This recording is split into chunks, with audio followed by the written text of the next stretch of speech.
Hello, everyone. So my talk is going to be a little bit weird, potentially. We'll see. I didn't make it until I basically came to Rebel today. Like the backstory is, I have ADHD, and I was back home and QCon before that, and I was supposed to get ready for this, and I kind of went like, oh well, okay, maybe I should do it today. So I did it today. Anyway, this is me.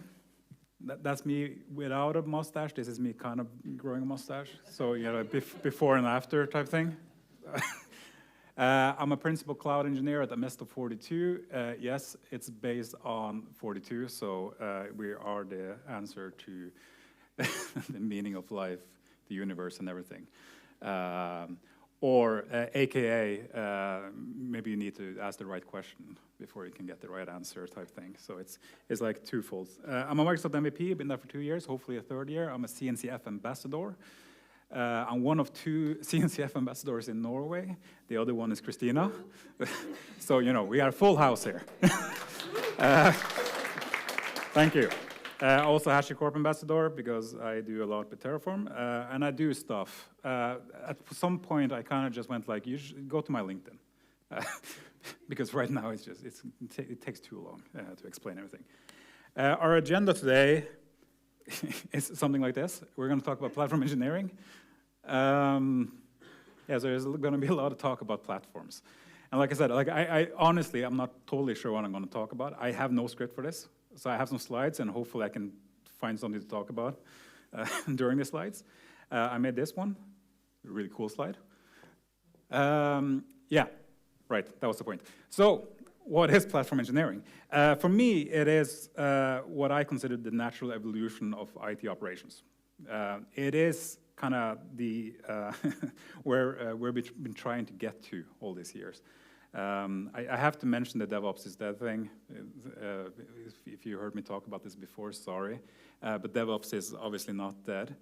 It is truly a marketing thing. Like, they honestly thought they were onto something, and then they got kind of a lot of backlash. I even been in meetings with them just to tell them they're wrong. You know, DevOps is not dead. DevOps is what kind of made platform engineering possible. It is DevOps is much more than just like a role, which if anyone you are saying you're DevOps engineers, you know, that's just a market that kind of like fell into that trap. There shouldn't be a DevOps engineers. There shouldn't be an engineer doing DevOps, because you're either a developer or you're an operations person, and you're both using DevOps to kind of communicate back and forth, right? In my head, or in my opinion, platform engineering is the natural evolution of IT operations. It's not about clicking in like VMware console things, making machines go room or whatever. It is defining stuff as code. It is making sure that everyone is getting what they need fast, not having to wait for a ticket to get answered by, you know, someone like junior position, and then they have to scale it up to someone, and they don't really know, and then they scale up to someone and says, no, that's someone else's responsibility. You know, all that stuff is about actually getting stuff done. I was about to say the other words. So, you know, from that point of view, is there a platform engineering team? Like, I would say you have a platform team. You might call it something differently. It might be a cloud ops team. That's the old term. I think it kind of still applies. And this is all just like organizational stuff, right? It's just like putting words to the people who make sure that everyone has a good time. And then there's the other people who are breaking all the things, making stuff that actually makes money and get more credit. So, you know, how do you build platform engineering teams? And I'm going back and forth between black and white. I take the point, I should stick to one. You know, what kind of roles do you have on a platform engineering team? And, you know, it's the same answer I give to everything, it depends, which is a really great answer to give. So you can have platform and or cloud engineers. Is there a difference? I don't know. I consider myself both, depending on who I talk to. It might be platform engineers and SREs, or there might only be SREs. There might be some security people. There might be database admins / data engineers, or whatever we call data people these days. There might be software engineers. There might be project managers, maybe even. Like, who knows? This is based on what actually what your organization needs, more or less. It can be any one of these. It can be only one of them. It can be everything in combined. Like. At the Fortytwo, we're building platform engineering tools and services and products. We are all just cloud engineers because titles are hard. So we're basically all just cloud engineers, just to make it easier. So what actually makes the platform engineering team go, work well? Well, obviously DevOps culture. This is one of the main reasons why DevOps is not dead. We still need DevOps. DevOps is getting stuff written as code, having a common tool set, having common processes, making it easy. Basically, what Nav is doing, where it doesn't matter if you're a developer or you're a platform person, you're still using the same tools.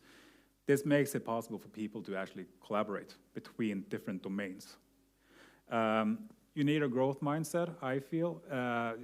What makes a platform today doesn't make a platform tomorrow. That sounded good before I said it. Stuff changes, right?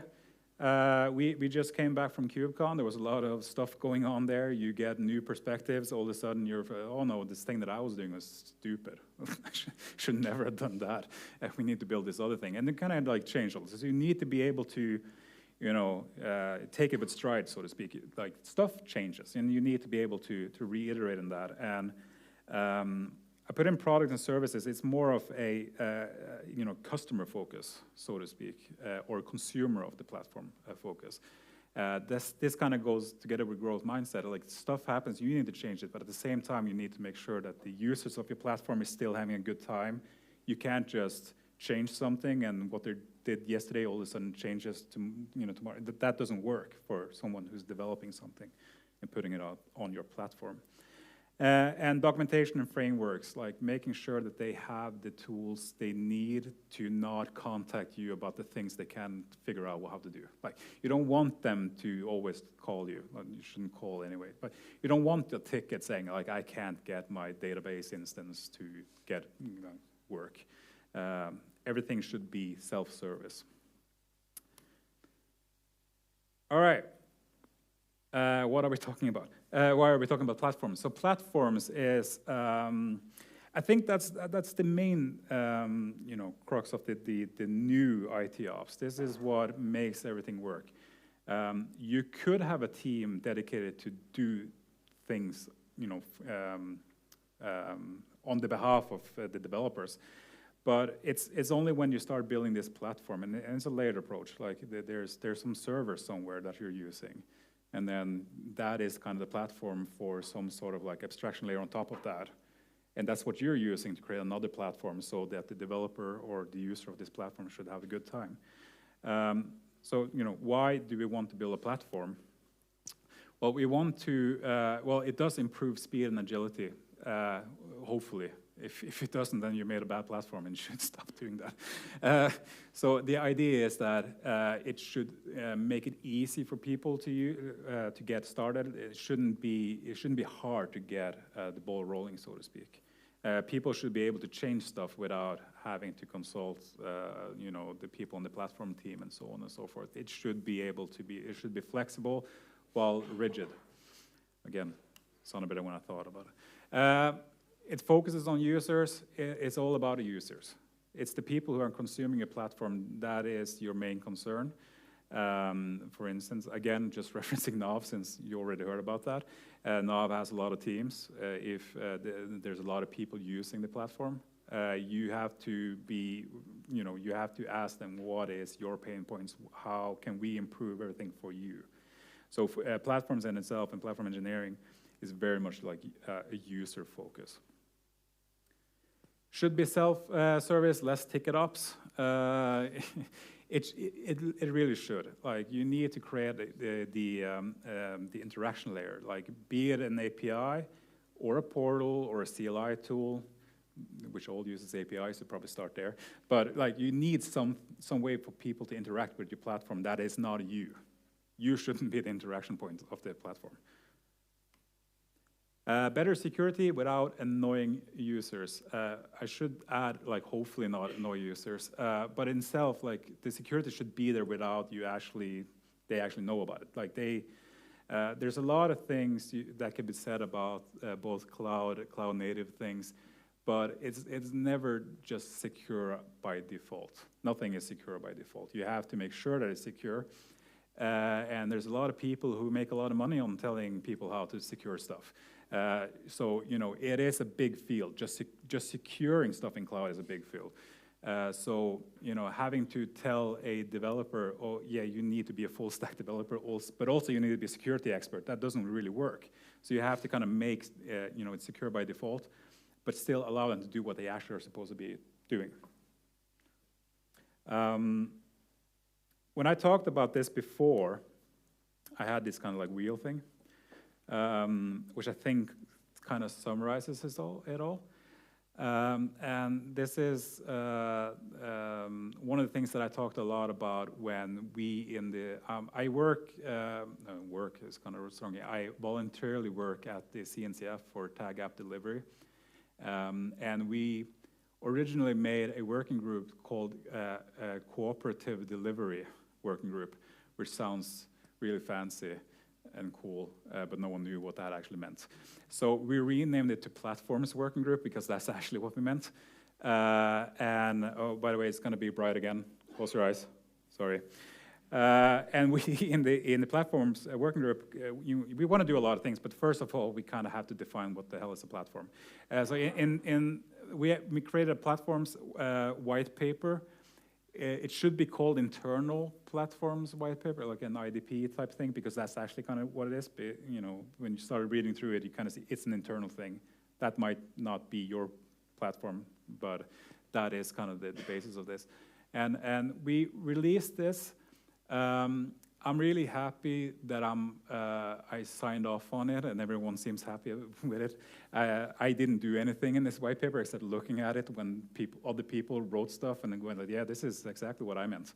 So, you know, good job. I was even interviewed at KubeCon, and Taylor, who just came off stage from the keynote presentations at the start, he was in the room. And he was like nodding while listening to me because I know him from before. He used to work at HashiCorp. And he was like sitting there nodding. And then I mentioned like, yeah, did the platforms white paper. And he's just like, that was really awesome. Like, great job. And I'm like, thank you, I didn't do anything. But I'm glad it resonates with people. You should read this. This makes a lot of sense.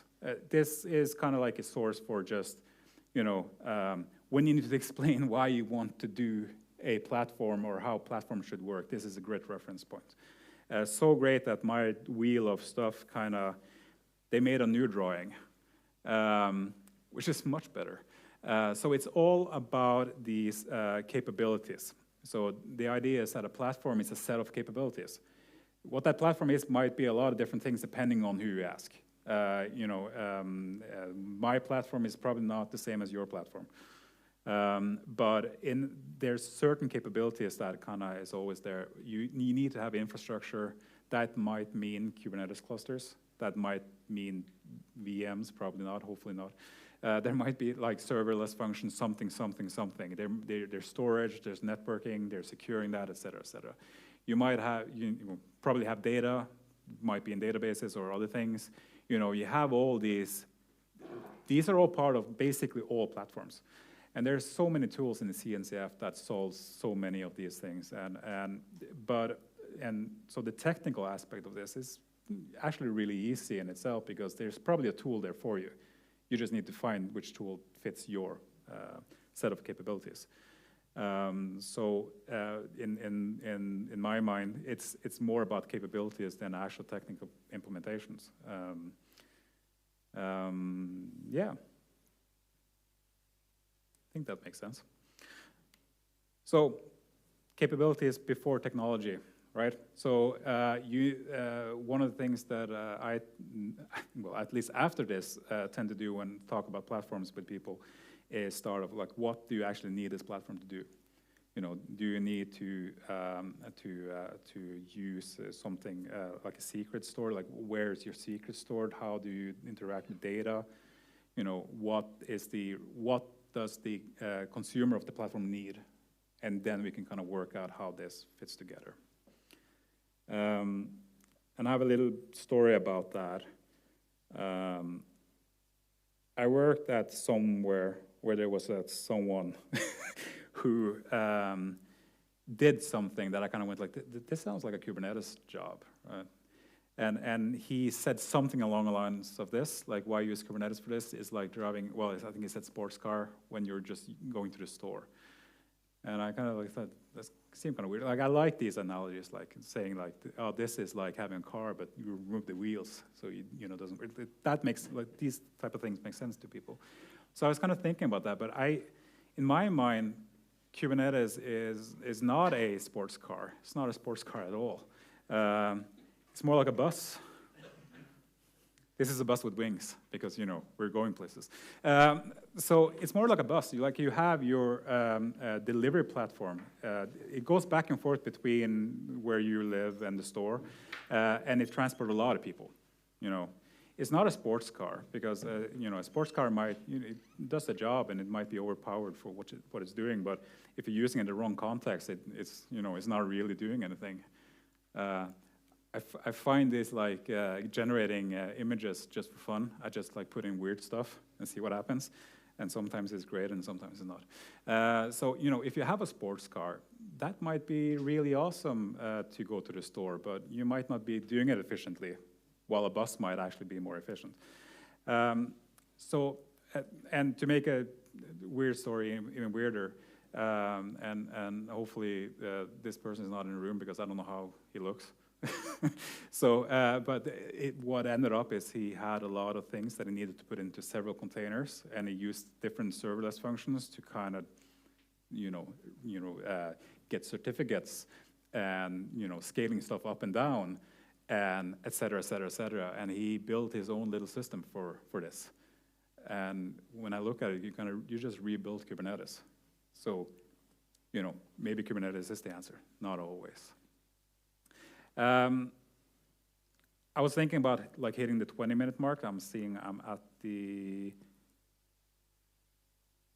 18-minute mark. Is there any thoughts, ideas, questions, anything about platform engineering? Is there something that you've been, I know it's a buzzword, it shouldn't be a buzzword. Is there anything about platform engineering that feels weird that we want to talk about in lab? This is a group session.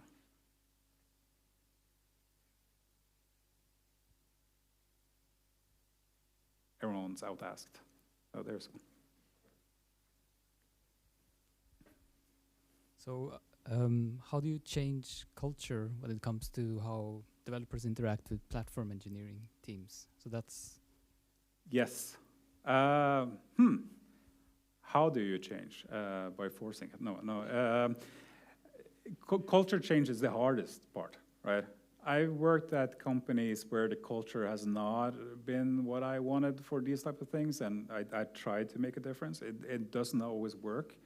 It just, if you have a bottom-up type company where the people who are actually doing stuff have something to say about it, it's easier because at that point you're just grown-ups talking about what you want and not, and that kind of defines everything, right? But the problem then lies in companies where you have a more like top-heavy organization where someone says this is how we're supposed to do stuff, but they are not actually doing things. That is hard. That takes a lot of work. There's very few scenarios where I think those type of culture change have actually been, actually worked. Microsoft is one. Microsoft was a completely different company before Satya Nadella took over, and now he changed the entire culture of a very big company.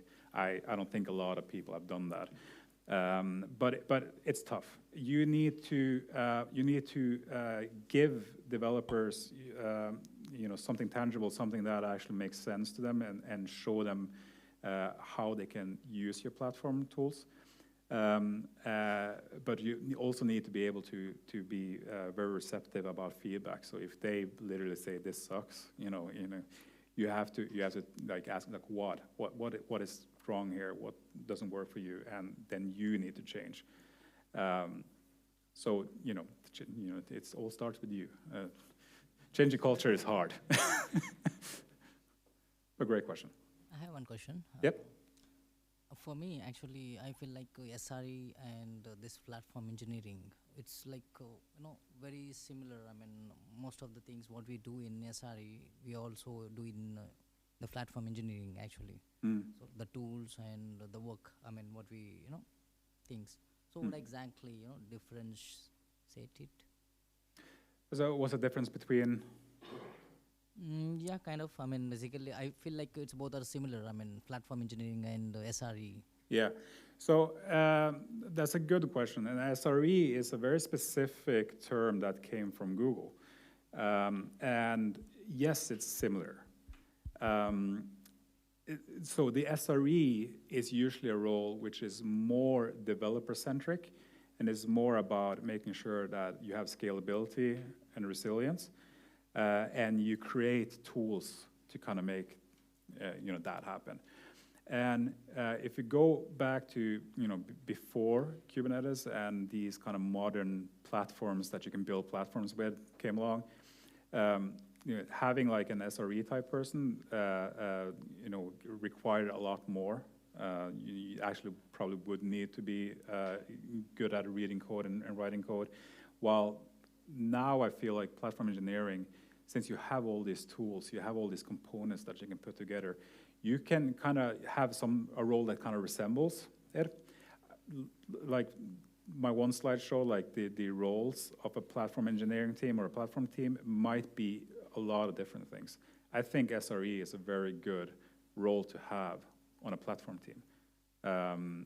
You might not need just like a total like SRE team, and just SREs. You could have a mixture there. But again, it kind of depends on how you interact with your end customers, the developers and so on. Some companies, SREs are much more fitted to that culture and the way that you're doing stuff there. In other companies not, that you might need a platform team, which probably at some point would start getting some more SRE type roles into that platform team to make everything scalable, resilient, and so on and so forth. Yeah. Not really a question, but like two thoughts I want to share with you and like what you think about it. The first one would be, so in terms of platform engineering, I think in IT right now we have a very strong polarization of what is it to have like a good platform. And now people look at their platform and it's either it's the best one, either it's the worst one. And it's a very polarized topic. It's like, are you fully open source? Oh no, you also have this, so like your platform is a bad one. Or everything is running perfectly and you're meeting all the SLA, or it's a bad platform. I think we're very polarized, first topic. And the second one will be what I called Instagram architecture. And it's like when you look at white papers, when you go to KubeCon and you see platform engineering team talking about their infrastructure, it's like going on Instagram and looking at people's lives. Yep. It's like, oh my God, everything is perfect, and like, what does it say about myself? And I think we have that also in IT right now. It's like everyone is showing perfect platform with everything working perfectly, but just spend 1 week inside one of their team, and you will see that life is not perfect. Yeah. Yes, I agree. Life is not perfect, and there's not enough like failure stories out there. I was supposed to have a slide about it, but we are this year we're doing DevOps Days Oslo again. Some of the types of topics that we try to get in are those kind of topics. Like my entire work life went to shit because of this. Let's talk about it. Let's grow together based on my pain. It is that like most people aren't able to create like a perfect platform, but a platform doesn't need to be perfect. It needs to serve its purpose, and you're never done. There's no stopping. You have to reiterate, you might start off by not doing GitOps, and then you find GitOps and find that that's so much better. Just mentioning it, and then you're like sold on that, or you might have some sort of hybrid thing, and some parts might be like adopting some sort of process and tools and so on and so forth. It's not perfect, and it's never going to be perfect. You just have to make sure that the platform is, somewhat stable. That's the good thing, right? That people are able to use it without, becoming mad at you, because that's also, it's really cool for your work health, life balance thing, having people not yell at you at work. And if there are times where stuff is crap, but you can come through it on the other end and have something better. Usually, that's how it works. And I agree. We're never done on this like platform journey. But keep building it.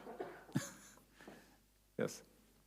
Yeah, it might be that I need to discuss this with you later if you're around for a while. But first of all, thank you for a very good and short but very good talk.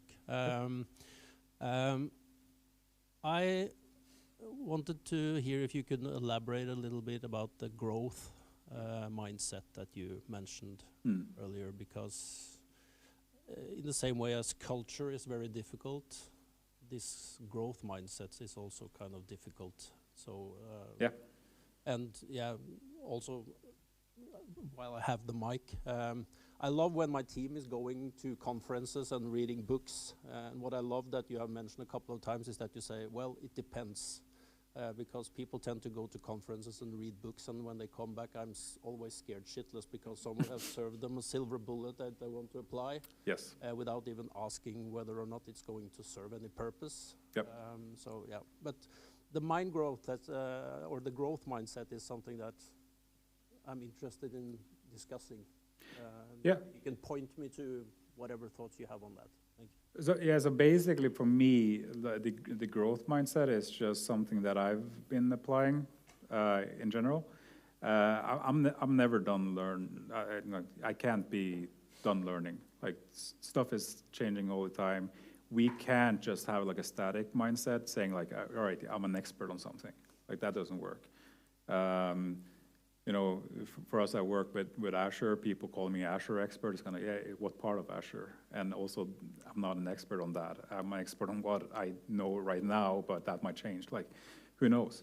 I think it's a good idea to kind of try to have that type of culture at a company, because if everyone just, if everyone stopped learning and based on the knowledge they have at that particular time, kept on working on something, they're not going to go as far as if they actually got some more input. I usually say, like, get a lot of input so you have better outputs, right? And it's a big topic. It's a topic for a different presentation in itself. I can probably talk on that for a couple hours as well. I can talk in general. That's the ADHD, sorry.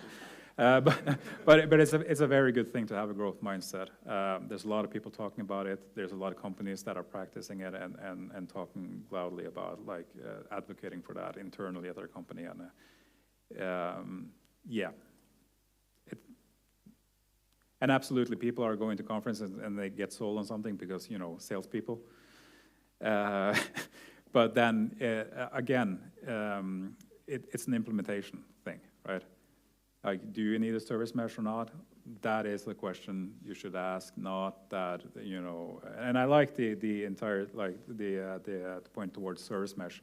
People usually just want it for metrics and mutual TLS, because that's literally what most people think. Like, we need these things, and it's so much easier just putting a sidecar deployment thing, and everything works. You will get a lot of inputs at a conference. Then you need to process it a little bit with your teammates. And but it's also important to ask good questions when you actually are out there with someone who just wants to sell you something. Yeah. All right.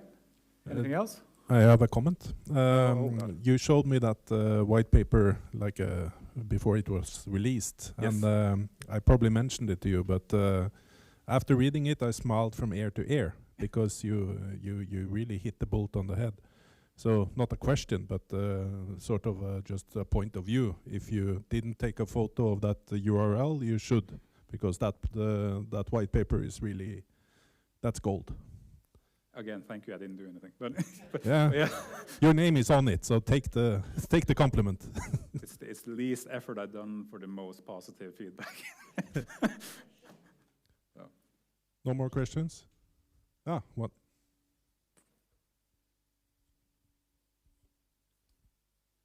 Any recommendations or pitfalls when going from an on-premise platform to start using cloud resources? Yes. There's a lot. And it also kind of depends on what you're doing on-prem, to be honest. I really need to trademark it depends, because I keep on saying it.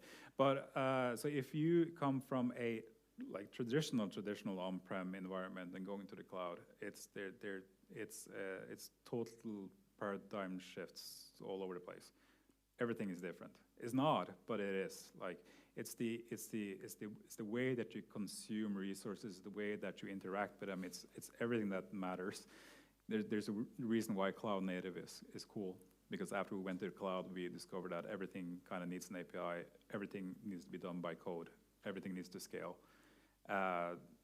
You know, if you're doing stuff on-prem, you don't get that out of the box. There are actually, you know, you could do the same things on-prem as in cloud, but it takes much more work. You know, if you go to the cloud vendors, they sold all of these things for you, so that you don't have to. You pay a higher price for that, but in the end, I think that makes sense. One of the major pitfalls that I think people should avoid is the entire lift and shift thing.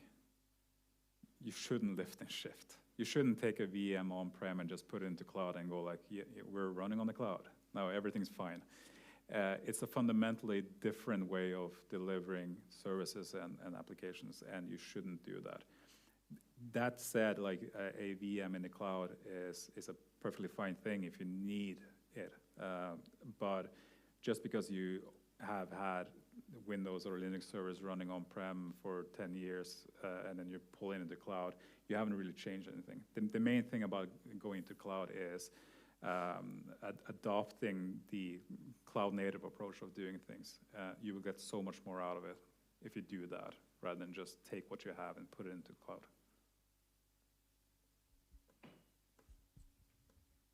Or something like that. I might add one more to the same. It was pitfalls, right? Yes. Yeah. Not the Atari 2600 game. You don't need the mic. Well, you can. It's a great game. Yeah, so another pitfall, I've seen this a ton of times, and that's sort of taking 12 months to 24 months to build a landing zone. And your whole organization is just sitting with on their hands and twinning thumbs and not doing anything, because they are waiting for you to build this magic platform or landing zone or whatever you might call it. So really sort of this MVP approach, find a team, find an application, that's the first one out. And yes, you will need to iterate. You're not hitting the mark, and you're never hitting the mark. So really, but getting that, the meantime to when is the first application running in production in your cloud environment, that's the goal. Not because this will take time.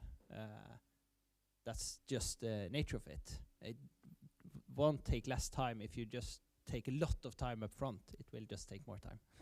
It's one of the main benefits of if you go through a cloud-native approach and perhaps go for something like a stateless approach, not having stuff actually stored in your cluster, it's stored elsewhere. That means you can nuke the shit out of it, and it's fine. So like we're doing rolling production environments, again trademark, where we literally just like we have a new Kubernetes version or something like that. We're not going to like make sure that our cluster is we're going to upgrade it and we're going to put up a new cluster. Is it working? All right, cool. Point everything towards that. Delete the old one, because cloud native. So the immutable infrastructure part of this is one of the key elements that's totally different from the on-prem approach. you don't need to take care of your infrastructure. You just need to make sure that it works. And if you have a new thing, you can put it up, a new one alongside it, look at it, it's fine. All right, shoot the other one, and done. Maybe not shoot. People get the lawyers out for that.